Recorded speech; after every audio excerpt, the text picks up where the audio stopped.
Hello बच्चों, जय हिंद जय भारत। मेरा नाम जीवन पुलाया।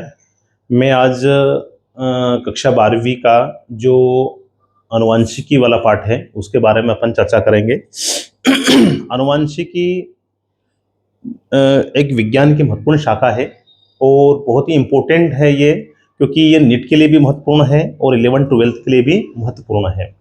इसमें कुछ ऐसे चीज़ों को समझना बहुत ज़रूरी है जिसके आधार पर हम पूरे पाठ को आसानी से समझ सकते हैं। तो सबसे पहले हम समझेंगे आनुवांशिकी।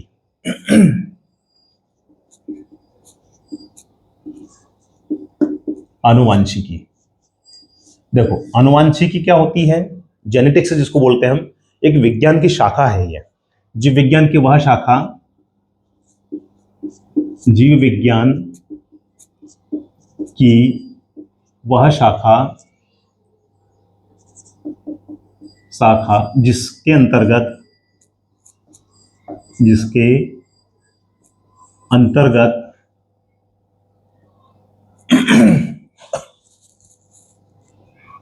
आनुवंशिकता और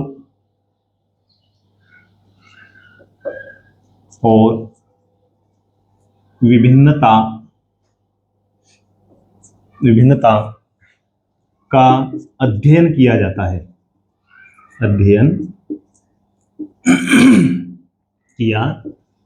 है। देखो, आनुवंशिक क्या है? जीव विज्ञान की एक शाखा होती है। जीव विज्ञान की वह शाखा है जिसके अंतर्गत किस किस का अध्ययन करते हैं हम? आनुवंशिकता और विभिन्नता का। अर्थात आनुवंशिकता इक्वल टू क्या होता है? आनुवंशिकता बराबर होता है आपका आनुवंशिकी बराबर होता है आनुवंशिकता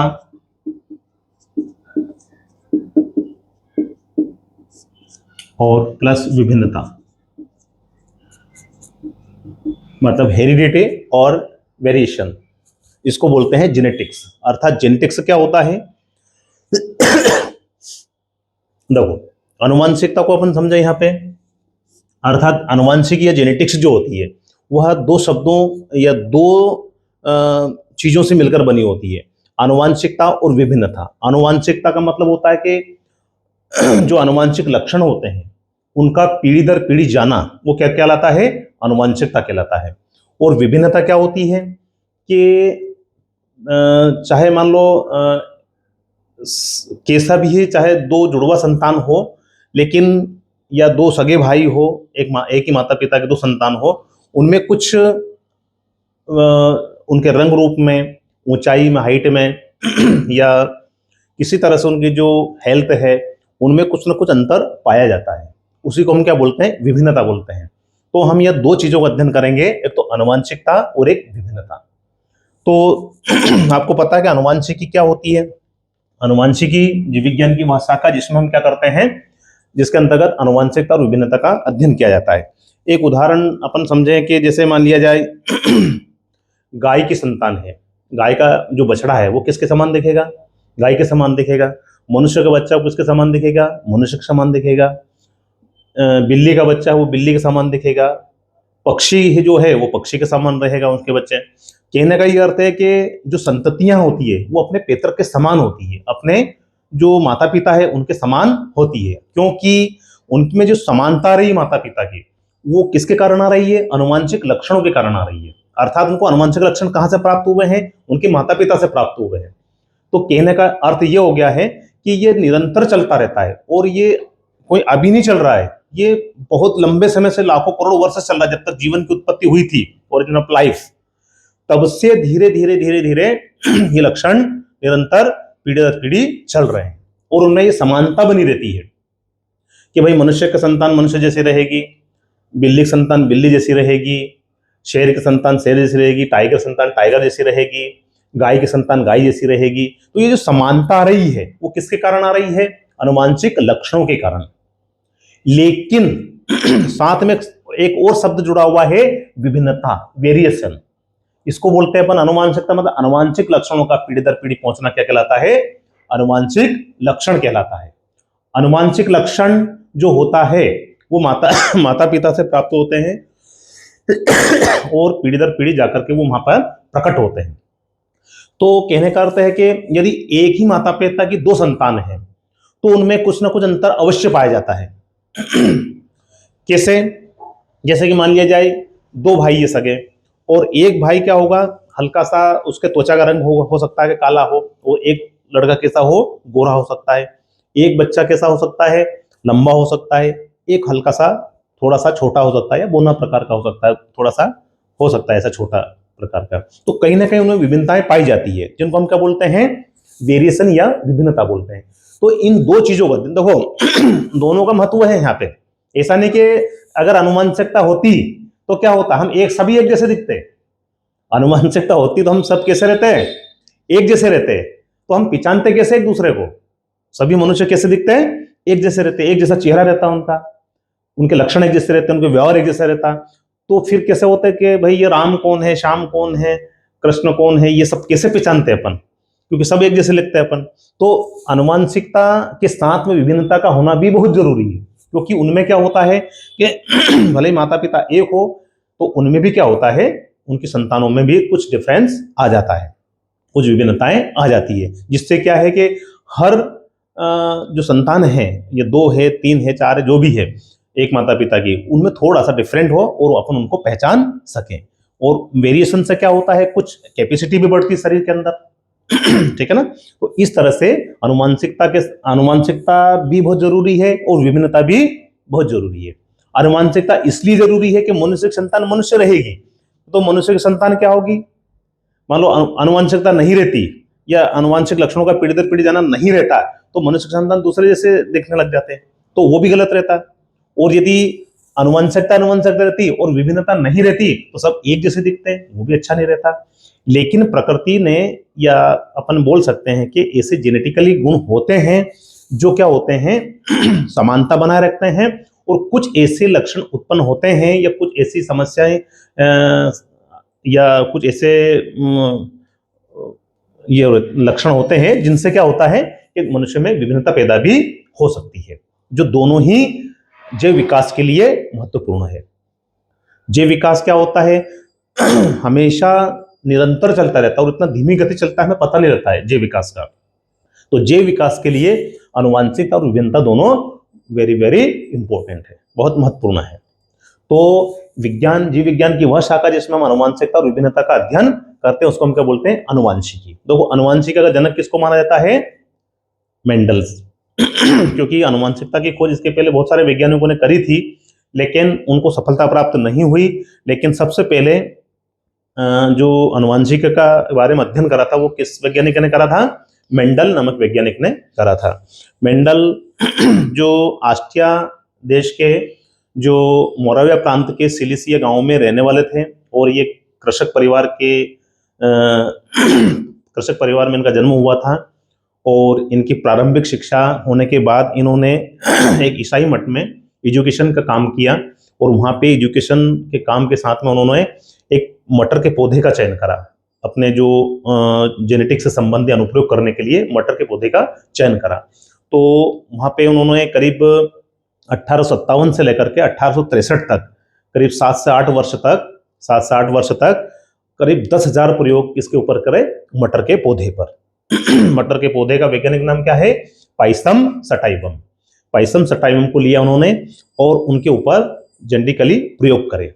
और उनके प्रयोग के बाद में क्या हुआ कि उन्होंने जो जितने भी प्रयोग करे, उनके जो प्रयोग के जो निष्कर्ष थे उनको एक संस्था के सामने रखा। संस्था ने उसको 1865 में उसको प्रकाशित किया। लेकिन उस समय डार्विनवाद बहुत प्रचलित था। कौन सा वाद प्रचलित था, डार्विनवाद। डार्विनवाद जो प्राकृतिक वर्णवाद होता है, डार्विन, वो बहुत ज्यादा प्रचलित था। तो वैज्ञानिकों का ध्यान उनके निष्कर्ष, प्रयोग के निष्कर्ष की तरफ नहीं गया। इसलिए क्या होता है कि करीब 34 वर्ष बाद, मतलब कि उनकी मृत्यु 1800, मतलब कि उनकी मृत्यु के बाद 34 वर्ष बाद वो एक्सपायर भी हो गए, और उनको किसी प्रकार का उसमें कोई उनको वो नहीं मिला, मतलब कि सफलता नहीं मिली। लेकिन सन 1900 में, उनकी मृत्यु के 34 वर्ष के बाद में सन 1900 में 3 वैज्ञानिक, हुगो डी वीज और कार्ल कोरेंस और शेरमार्क, इन्होंने पुनः उनके नियमों की खोज करी और खोज करने के बाद में वो भी उसी निष्कर्ष पर पहुंचे जो मेंडल निष्कर्ष पर पहुंचे थे। लेकिन तीनों ही वैज्ञानिक ने अपना श्रेय देने के बजाय मेंडल के, जो माननीय मेंडल वैज्ञानिक थे, उनके प्रयोग को श्रेय दिया और अपने जो सिद्धांत दिए गए उनको मेंडलवाद के नाम से उनने प्रस्तुत किया। देखो, आनुवंशिकी जो सिद्धांत, आनुवंशिकी का जनक किसको माना जाता है? मेंडल को। लेकिन आनुवंशिकी जो शब्द दिया है वो किसने दिया? बैटसन ने दिया 1906 में लगभग। तो आनुवंशिकी जो विज्ञान की शाखा है, इसके बारे में अपन ने थोड़ा सा जनरली पढ़ लिया है कि जो विज्ञान की एक शाखा है जिसमें आनुवंशिकता और विभिन्नता का अध्ययन किया जाता है। अब यहां देखो, जो आनुवंशिकता है, कितनी चीजों का अध्ययन करते हैं हम आनुवंशिकी में?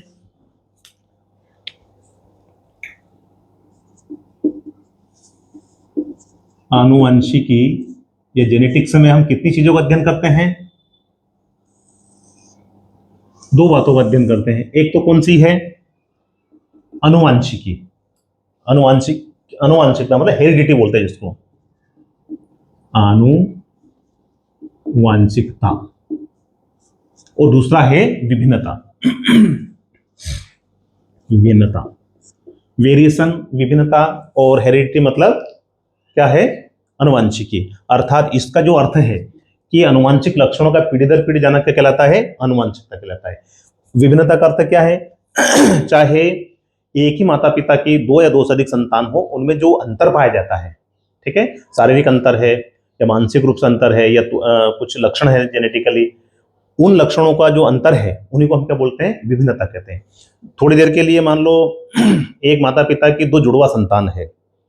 अब जुड़वा संतान क्या होती है कि उनमें जेनेटिकल जो जीनोटाइप अनुपात है वो तो एक जैसे रहेंगे, लेकिन कभी कभी क्या है कि एक ही बच्चा है, दो बच्चे हैं मान लो, एक बच्चा क्या कर रहा है? अच्छा स्वस्थ खाना खा रहा है और अच्छा स्वस्थ रहने के लिए बढ़िया क्या कर रहा है? अच्छी एक्सरसाइज कर रहा है, तो उसका हेल्थ अच्छा रहेगा। और एक बच्चा ऐसा है कि कुछ नहीं कर रहा है, तो उसकी हेल्थ कैसी रहेगी? कमजोर रहेगी। तो दोनों में क्या होगा? डिफरेंस आ जाएगा। उनमें भी विभिन्नता आ जाती है, लेकिन जेनेटिकल विभिन्नता नहीं है उसमें। उसमें क्या है? जो उपार्जित विभिन्नता जिसको बोलते हैं अपन, वो विभिन्नता है। तो यह विभिन्नता कितने प्रकार की होती है? दो प्रकार की होती है। कितने प्रकार की होगी? दो प्रकार की। एक होगी आनुवंशिक विभिन्नता, आनुवंशिक विभिन्नता, और एक होती वातावरणीय विभिन्नता, वातावरणीय विभिन्नता। देखो, आनुवंशिक विभिन्नता क्या है? ये ऐसी विभिन्नता है जो विभिन्नता पैदा तो होगी, लेकिन ये पीढ़ी दर पीढ़ी जाएगी भी सही, एक पीढ़ी दूसरी पीढ़ी में चली जाएगी। इसको बोलते हैं आनुवंशिक विभिन्नता। और वातावरण विभिन्नता क्या है कि मान लिया जाए एक ये ताप के कारण है,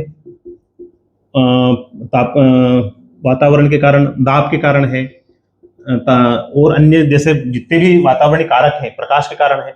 मानो एक व्यक्ति, दो सगे भाई हैं, जुड़वा संतान है, एक बच्चा दिन भर धूप में रहता है, उसकी त्वचा कैसे हो जाएगी? काली हो जाएगी। एक बच्चा आराम से एसी में बैठता है, उसकी त्वचा कैसे रहेगी? वो गोरा रहेगा, कोई परिवर्तन नहीं आएगा उसमें। एक अच्छा भोजन खा रहा है और एक क्या है? जिम ज्वाइन नहीं कर रहा है, तो एक तो पहलवान रहेगा जिम ज्वाइन करने वाला, और दूसरा बच्चा कैसा रहेगा? कमजोर रहेगा। तो कहने का अर्थ है कि वो विभिन्नता कैसी है? वातावरण के ऊपर निर्भर कर रही है। वातावरण के जितने भी कारक हैं, तापक्रम है, दाब है, आर्द्रता है, आदि आदि जितने भी गुण है, उसमें उनकी विभिन्नता पर वो निर्भर, उनके कारण वो विभिन्नता निर्भर कर रही है। तो इसको वातावरण विभिन्नता कहते हैं। लेकिन ये विभिन्नता जो रहती है क्या होती है? ये पीढ़ी दर पीढ़ी जाती नहीं, क्योंकि ये क्या है? उसने स्वयं ने व्यक्तिगत रूप से ग्रहण करी है, ठीक है ना? तो ये जब तक वो जीवित रहेगा तब तक रहेगी, और जब उसकी मृत्यु होगी तो विभिन्नता भी ये समाप्त हो जाएगी। लेकिन ये विभिन्नता है एक ही व्यक्ति के शरीर में, तो ये विभिन्नता पीढ़ी दर पीढ़ी क्या होती है? आगे बढ़ती जाएगी। तो अब ये आनुवंशिक विभिन्नता कितने प्रकार की? आनुवंशिक विभिन्नता हो गई। अब आनुवंशिक विभिन्नता किस किस के कारण होती है? एक तो होती है गुणसूत्र की संख्या में परिवर्तन के कारण। गुणसूत्र की संख्या में परिवर्तन के कारण, आपको पता है कि मनुष्य में कितने गुणसूत्र होते हैं? 46 होते हैं, अर्थात 23 जोड़ी गुणसूत्र होते हैं। अब यदि इन गुणसूत्रों की संख्या घटती या बढ़ती है तो गुणसूत्र की संख्या में क्या होगा? परिवर्तन होगा। इसको पॉलीप्लाइडी बोलते हैं अपन। तो ये क्या होता है कि गुणसूत्र की संख्या में जो वृद्धि होगी तो कमी होगी। तो कभी मान लिया जैसे कि आपने सिंड्रोम, आगे आएंगे अपन सिंड्रोम पढ़ेंगे, जैसे ये, तो इसमें क्या कि कभी कभी संख्या में कम हो जाती है, तो कभी कभी ऑटोसोमल गुणसूत्र कम हो जाते हैं, कभी कभी क्या होते हैं सेक्स क्रोमोसोम जो होते हैं वो कम हो जाते हैं। मान लिया जाए कि जैसे एडवर्ड सिंड्रोम है, डाउन सिंड्रोम है, पटाउ सिंड्रोम है, उनमें क्या होता है कि मान लो 18वें जोड़ी गुणसूत्र है, 18वां जोड़ी ऑटोसोम्स गुणसूत्र, उसमें एक जोड़ी यदि एक गुणसूत्र कम हो जाएगा तो उसको एडवर्ड कहेंगे, एडवर्ड गुणसूत्र, एडवर्ड सिंड्रोम। इसी प्रकार से क्लिनफेल्टर सिंड्रोम है, जब सेक्स क्रोमोसोम या जो लिंग गुणसूत्र है उनमें यदि कमी हो जाती है तो उसको हम क्या कहेंगे? सिंड्रोम कहेंगे। क्लिनफेल्टर सिंड्रोम है, टर्नर सिंड्रोम है, आदि आदि। तो ये इनकी संख्या के कारण भी क्या होता है? अनुवांशिक विभिन्नता उत्पन्न होती है। दूसरा क्या है? जीन म्यूटेशन, जीन उत्परिवर्तन। क्या बोलते हैं उसको? जीन उत्परिवर्तन। उत्परिवर्तन मतलब जीन म्यूटेशन। कभी कभी क्या होता है जीन में जो जीन होती है यही तो अनुवांशिक कारक है और यही तो अनुवांशिक लक्षणों को पीढ़ी दर पीढ़ी ले जाने का काम करता है। जीन बहुत महत्वपूर्ण एक पदार्थ है या न्यूक्लियोटाइड है, न्यूक्लियोटाइड का क्रम होता है जीन, जो अनुवांशिक लक्षणों को पीढ़ी दर पीढ़ी ले जाने का काम करता है। तो इस तरह से जीन में उत्परिवर्तन हो जाता है कभी कभी। मान लो आपने देखा कि ये पराबैंगनी किरणों से त्वचा के गिरेगा तो क्या होगा? कैंसर हो जाती है। तो उससे क्या होता है कि जो मनुष्य की कोशिका के अंदर जो केंद्रक होता है, केंद्रक के अंदर जो क्रोमोसोम होते हैं और क्रोमोसोम के ऊपर क्या होती है? जीन। तो जीन में कुछ परिवर्तन आ जाता है। तो जीन में अचानक परिवर्तन होने से क्या होता है? जीन उत्परिवर्तित हो जाती है, मतलब जीन के लक्षण बदल जाते हैं। क्योंकि आपको पता है कि जीन ही क्या करती है? एमआरएनए का निर्माण करती है, जिसको ट्रांसक्रिप्शन बोलते हैं अपन। और एमआरएनए क्या करता है? प्रोटीन का निर्माण करता है, और प्रोटीन का एमआरएनए से प्रोटीन निर्माण क्या कहलाता है? ट्रांसलेशन कहलाता है। तो ट्रांसक्रिप्शन, ट्रांसलेशन आदि ये प्रक्रिया क्या होती है? बाधित हो जाती है। किसके कारण? जीन उत्परिवर्तन के कारण। तो इसके कारण भी क्या होता है? अनुवांशिक विभिन्नता उत्पन्न होती है और ये पीढ़ी दर पीढ़ी चलती है। इसके बाद में लैंगिक जनन है। क्या है? लैंगिक जनन। अब लैंगिक जनन में क्या होता है कि मान लिया जाए एक संतान है तो आधे गुणसूत्र तो माता से प्राप्त होते हैं, आधे गुणसूत्र क्या होते हैं? पिता से प्राप्त होते हैं। तो उनमें जो लक्षण है वो 2 पीढ़ियों के आते हैं। किसके आते हैं? 2 वंश के आते हैं, माता के वंश के आते हैं और पिता के वंश के भी आते हैं। वो जब मिक्स होता है, मान लीजिए 23 जोड़ी गुणसूत्र ये है, 22 धन एक्स और 22 धन 22 धन वाई। मान लिया ये इससे गुणसूत्र हैं, 22 जोड़ी है ये, और एक कौन सा है? एक्स गुणसूत्र आपका ये, ठीक है ना। वो ये 22 जोड़ी ये है और एक गुणसूत्र ये है। अब ये क्रॉस होंगे तो कितना होंगे? 44 धन एक्स वाई हो जाएगा ये। तो ये जो संतान है ये एक्स गुणसूत्र है, ये माता से प्राप्त हो रहा है, और वाई गुणसूत्र किससे प्राप्त हो रहे हैं? पिताजी से प्राप्त हो रहे हैं। तो यहां से जो लक्षण आ रहे हैं इसके, ये भी अनुवांशिक लक्षण इस संतति में ला रहा है, और यहां से ये वाले लक्षण भी क्या आ रहे हैं? जीन्स क्या ला रही है? अनुवांशिक लक्षण ला रही है। तो यहां इनके मिक्स होगा, तो यहां भी क्या होगा? यहाँ पे वेरिएशन उत्पन्न होगी, लेकिन वो वेरिएशन कैसी होगी? कैसी होगी? अनुवांशिक वेरिएशन होगी, अनुवांशिक विभिन्नता होगी, क्योंकि ये अनुवांशिकता से जुड़ा हुआ है। इसी प्रकार जो आपने देखा अर्धसूत्र विभाजन होता है, उसमें क्रॉसिंग ओवर होता है। क्या होता है? जीन विनिमय जिसको बोलते हैं अपन। क्या बोलते हैं? जीन विनिमय। इसको क्रॉसिंग ओवर कहते हैं, और क्रॉसिंग ओवर में भी क्या होता है? अनुवांशिक विभिन्नता उत्पन्न होती है। तो देखिए ध्यान से, अनुवांशिक क्या है? विज्ञान की वह शाखा जिसमें हम अनुवांशिकता और विभिन्नता का अध्ययन करते हैं, उसको हम क्या बोलते हैं? अनुवांशिकता, अनुवांशिक विज्ञान कहते हैं। अनुवांशिकता क्या है? कि अनुवांशिक लक्षणों का पीढ़ी दर पीढ़ी जाना क्या कहलाएगा? क्या कहलाएगा? अनुवांशिकता कहलाता है। अर्थात जैसे वो पीढ़ी दर पीढ़ी जा रहा है, फिर ये संतान ये उत्पन्न संतान करेगी, फिर वो संतान करेगी। तो इस तरह से जो लक्षण है वो पीढ़ी दर पीढ़ी जाते रहेंगे। दूसरा क्या है? विभिन्नता। समानता होने के बावजूद भी क्या होती है? एक ही जो पैतृक है उनसे संतान उत्पन्न होती है, 2 या 2 से अधिक। तो दोनों संतान में क्या होगा कि उनमें कहीं ना कहीं अंतर उनके शारीरिक रूप से या इस तरह से जो फिजियोलॉजी रूप से या इस तरह से, जैसे मतलब बाल है, किसी के घुंघरालू बाल है, किसी के भूरे बाल है, किसी के काले बाल है, इस तरह से कभी आंखों का रंग में हल्का सा परिवर्तन आ जाता है। तो इस तरह से कई ऐसे गुण हैं जो विभिन्नता के कारण उत्पन्न होते हैं ये मतलब। तो ये ऐसी विभिन्नता जो पीढ़ी दर पीढ़ी चलेगी उसको हम क्या बोलेंगे, आनुवंशिक विभिन्नता। लेकिन कुछ क्या होती है, वातावरण के कारण भी विभिन्नता उत्पन्न होती है, लेकिन वो पीढ़ी दर पीढ़ी नहीं चलती है। वो जीव जब तक जीवित रहेगा तब तक रहेगी वो, जब उसकी मृत्यु होगी तो वो खत्म हो जाएगी विभिन्नता। तो आनुवंशिक विभिन्नता किस किस के कारण होती है, गुणसूत्र के संख्या में परिवर्तन के कारण। जैसे टर्नर सिंड्रोम हो गया आपका, ठीक है ना, क्लेनफेल्टर सिंड्रोम हो गया आपका, इसका पटाउ सिंड्रोम हो गया, एडवर्ड सिंड्रोम हो गया, आदि आदि, ये इसके कारण होती है।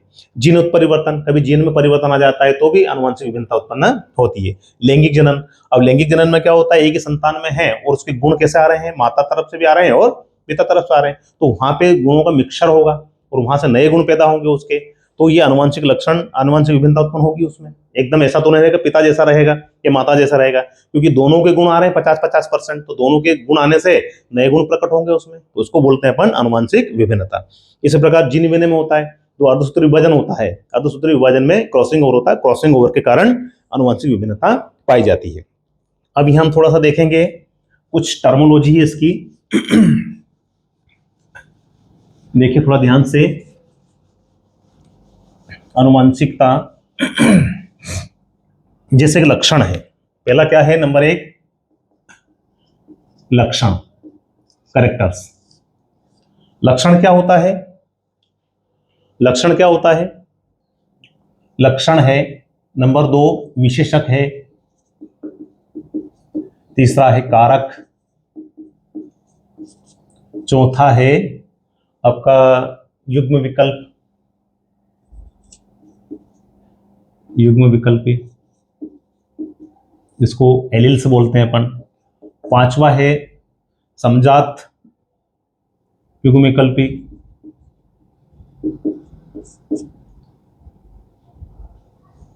देखो ये है लक्षण, विशेषक, कारक, युग्म विकल्पी। फिर यहाँ पे जो समजात गुणसूत्र अपन बाद में अध्ययन करेंगे, समयुग्मजी, सम युग्मजी होमोजाइगस, और इसके बाद विषम युग्मजी, विषम युग्मजी। इसके बाद में है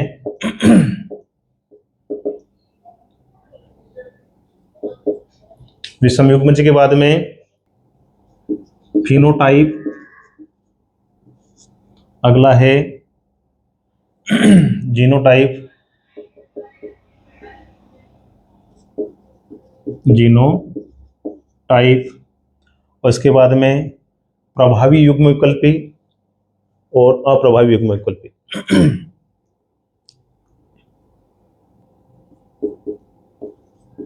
प्रभावी युग्म विकल्पी और अगला है अप्रभावी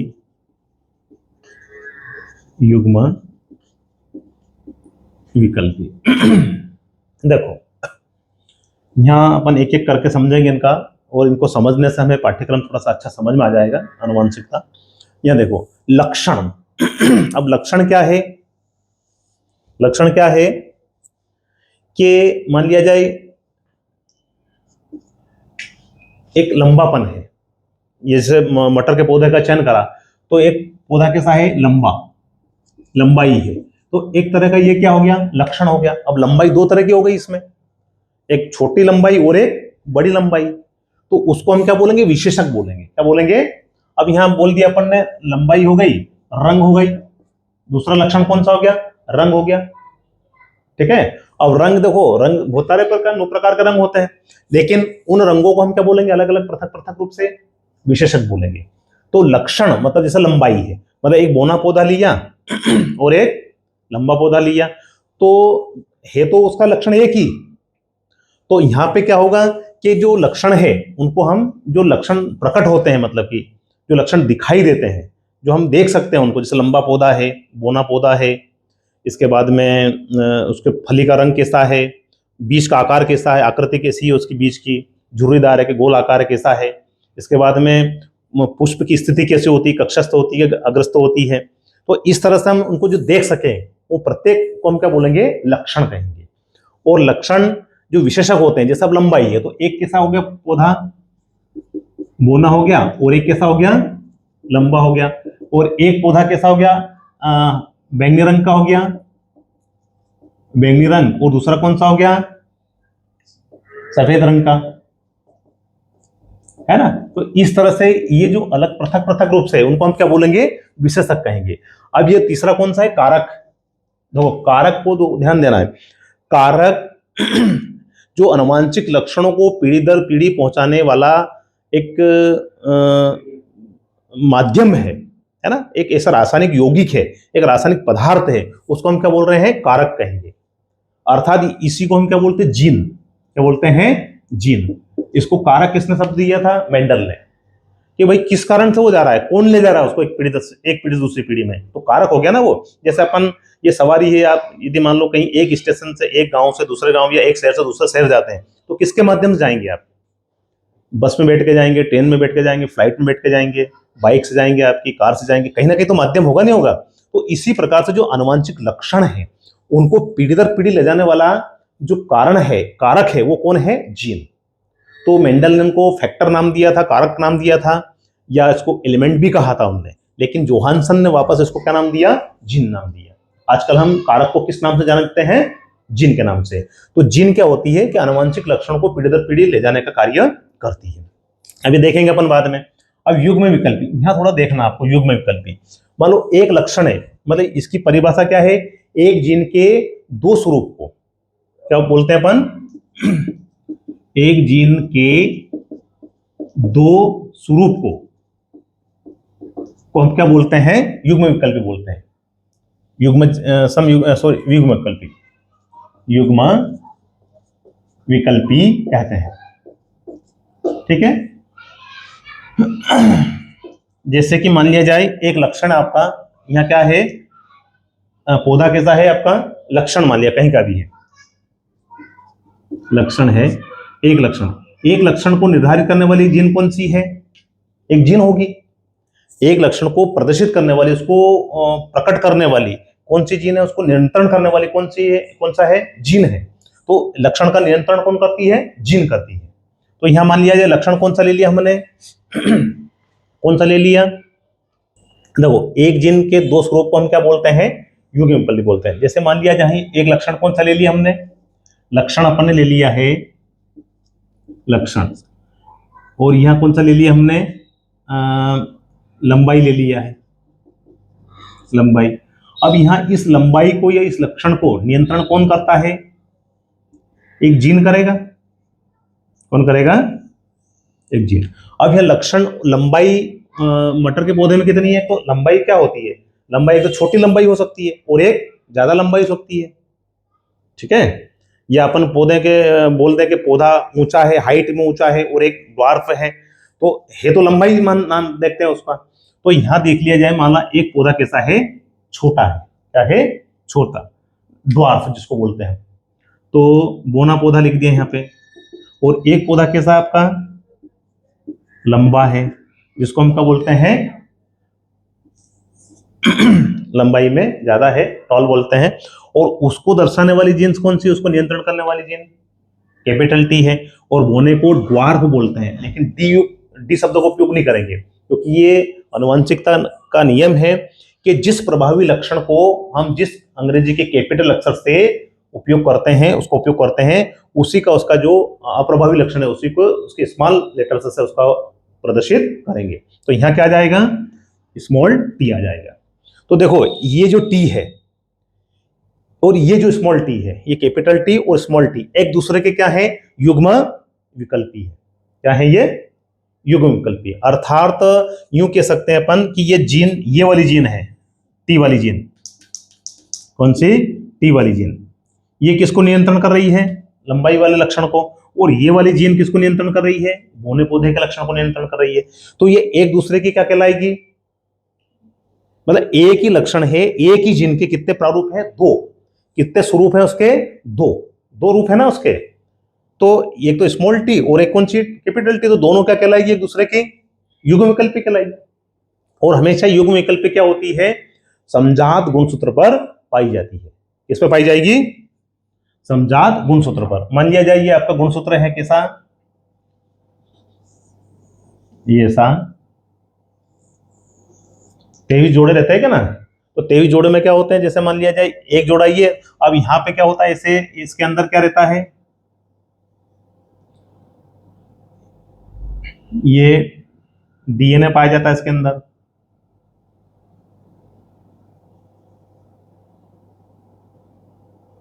मान लिया जाए ये यहां पर ऐसे जीन्स हैं, ये ऐसे जीन्स हैं, ये जीन्स है सब ये, क्योंकि जीन्स क्या होता है, डीएनए के छोटे छोटे खंड होते हैं। जीन क्या होता है, डीएनए के छोटे छोटे खंड होते हैं इस तरह से। तो मान लिया यहाँ पे क्या है, कैपिटल टी है, तो यहाँ पर भी यदि क्या है, ऐसे यहाँ पे भी खंड पाए जाएंगे, और यहाँ पे भी क्या है, कैपिटल टी है। तो ये दोनों कैपिटल कैपिटल टी, मतलब कैपिटल टी क्या कहलाएगी, समजात समयुग्म, ये कहलाएगी समयुग्म जी, क्या कहलाएगी, ये समयुग्म जी, क्योंकि ये समान गुणसूत्र, ये समजात गुणसूत्र पर उपस्थित है। मतलब ये गुणसूत्र और ये गुणसूत्र एक दूसरे क्या कहलाते हैं, समजात गुणसूत्र, अर्थात एक माता से प्राप्त हुआ है, किससे प्राप्त हुआ है, पिता से प्राप्त हुआ है, तो इनको क्या बोलते हैं, समजात। तो ये क्या बोलाएंगे, इसको क्या बोलेंगे हम, समयुग्म जी। और कभी कभी मान लो क्या, यहाँ पर ये कैपिटल टी है और यहाँ क्या है, स्मॉल टी है, तो हम इसको दोनों को क्या बोलेंगे, कैपिटल टी स्मॉल टी को विषम युग्म जी बोलेंगे। क्या बोलेंगे इसको, विषम युग्म जी गुणसूत्र। और कभी कभी क्या होता है, यहाँ भी स्मॉल टी है और यहाँ पर भी स्मॉल टी, तो इसको क्या बोलेंगे, स्मॉल टी, ये भी समयुग्म जी रहेगा। लेकिन ये क्या रहेगा, विषम युग्म जी। तो ये युग्म विकल्प क्या होता है, समयुग्म जी भी हो सकता है और विषम युग्म जी भी हो सकता है। अर्थात एक जीन के दो स्वरूप, क्या लिखना है अपन युग्म विकल्पी में, एक जीन के दो स्वरूप को हम क्या बोलते हैं, युग्म विकल्पी बोलते हैं। दोनों स्वरूप या तो समान हो सकते हैं और ये दोनों स्वरूप क्या हो सकते हैं, भिन्न भी हो सकते हैं। यदि समान होंगे तो जीन के दो समान स्वरूप को हम क्या बोलेंगे, समयुग्म जी कहेंगे, और यदि अलग अलग होंगे तो हम उसको क्या बोलेंगे, विषम युग्म जी कहेंगे। अब यहां देखो अगला, फिनोटाइप और जीनोटाइप क्या देख रहे हैं अपन, फिनोटाइप और जीनोटाइप। फिनोटाइप क्या होता है, ऐसे लक्षण जैसे लंबाई आप देख सकते हैं आंखों से, उनको हम क्या बोलेंगे, फिनोटाइप लक्षण। त्वचा का रंग देख सकते हैं, बालों का रंग देख सकते हैं, आप हाइट देख सकते हैं किसी मनुष्य की। तो जो आंखों से हम जिन लक्षणों को देख सकते हैं, उनको आभास कर सकते हैं, उनको हम क्या बोलते हैं, फिनोटाइप बोलते हैं। लेकिन जीनोटाइप क्या होता है, जैसे ब्लड ग्रुप है, तो ब्लड ग्रुप आप देख सकेंगे, उसके लिए टेस्ट करना पड़ेगा, ठीक है। इसके अलावा उसका जो जीन का संगठन है वो देख सकेंगे, नहीं देख सकेंगे। तो जो जीन का संगठन है उसको हम क्या बोलेंगे, जीनोटाइप कहेंगे, ठीक है। तो फिनोटाइप को हम देख सकते हैं, जो बाह्य लक्षण होते हैं शरीर के, उनको हम क्या बोलेंगे, फिनोटाइप। और जीनोटाइप किसको बोलेंगे, जो आंतरिक जीन के संगठन है उसको हम क्या बोलेंगे, जीनोटाइप कहेंगे। इसी प्रकार प्रभावी युग्म विकल्पी है, कौन सा है, प्रभावी युग्म विकल्पी। तो ये युग्म विकल्पी आपको बताया था, युग्म विकल्पी। युग्म विकल्पी क्या होता है, समजात गुणसूत्र पर उपस्थित जो जीन्स हैं, जीनों के जो स्वरूप हैं, उनको हम क्या बोलेंगे, युग्म विकल्पी बोलेंगे। तो यहां कितने हैं, एक तो प्रभावी है युग्म विकल्पी, प्रभावी युग्म विकल्पी, और दूसरा कौन सा है, अप्रभावी युग्म विकल्पी, अप्रभावी युग्म विकल्पी।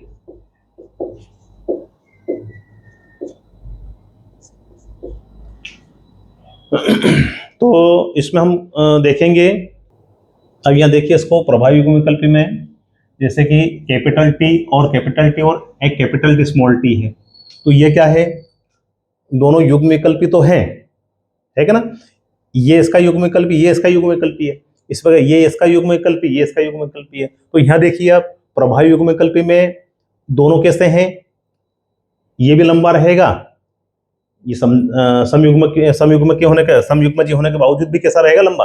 और ये कैसा है, विषम युग्म जी है, मतलब एक प्रभावी है और एक कैसा है, अप्रभावी। लेकिन लक्षण कौन सा प्रकट होगा इसका, प्रभावी वाला, कैपिटल टी वाला। तो इसमें क्या है, ये प्रभावी युग्म विकल्प हो गया। इसके बाद इसका क्या है, स्मॉल टी, अर्थात अप्रभावी युग्म विकल्पी। लेकिन ये कैसा है, युग्म विकल्पी तो है, लेकिन दोनों जीन्स कैसी है, ये अप्रभावी है, क्योंकि ये F1 पीढ़ी में क्या होती है, ये इसके लक्षण दब जाते हैं, इसको बोलते हैं अप्रभावी युग्म विकल्पी। ठीक है, तो यहाँ पे हमने देखा कि कुछ टर्मोलॉजी, इसके बाद में एक संकरी क्रॉस देखते हैं अपन। एक संकरी क्रॉस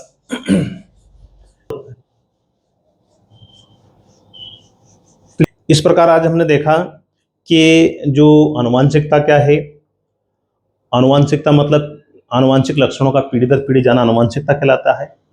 लेकिन आनुवांशिकता होने के बावजूद भी एक ही माता पिता की दो संतानों में कुछ विभिन्नता होती है, कुछ अंतर पाया जाता है, उनकी त्वचा के रंग में, बालों के रंग में, उनके शरीर के आकार में, ऊंचाई में, मोटाई में जो अंतर पाया जाता है उसको हम क्या बोलते हैं, विभिन्नता बोलते हैं।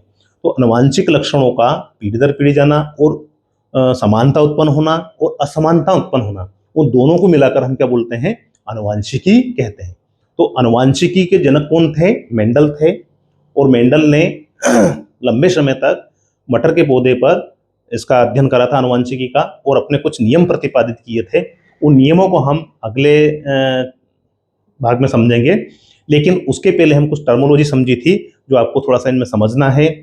जैसे कि आपका समयुग्मज हो गया, विषमयुग्मज हो गया, युग्म विकल्पी हो गया। ठीक है ना, तो इस तरह से जो हमें कुछ समझा है और इनको अच्छी तरह समझना है। ठीक है, और हम अगले अध्याय में जो मेंडल के नियम हैं, जिसको हम बोलते हैं प्रभाविता का नियम, पृथक्करण का नियम, स्वतंत्र अपव्यूहन का नियम, जिसको हम उन नियमों को एक संकरी क्रॉस के आधार पर, द्विसंकरी क्रॉस के आधार पर आदि समझेंगे, चेकर बोर्ड के द्वारा समझेंगे। और इसके बाद में ये पूरा जो विधि विधान होगा इसका, इसको हम मेंडलवाद कहेंगे। और मेंडलवाद के बाद में जो अपवाद रहेगा उनको नॉन मेंडल वंशानुगति बोलते हैं, उनके बारे में अध्ययन करेंगे। ठीक है, तो हम इसके बाद में जय हिंद और समझेंगे। जय हिंद, जय भारत।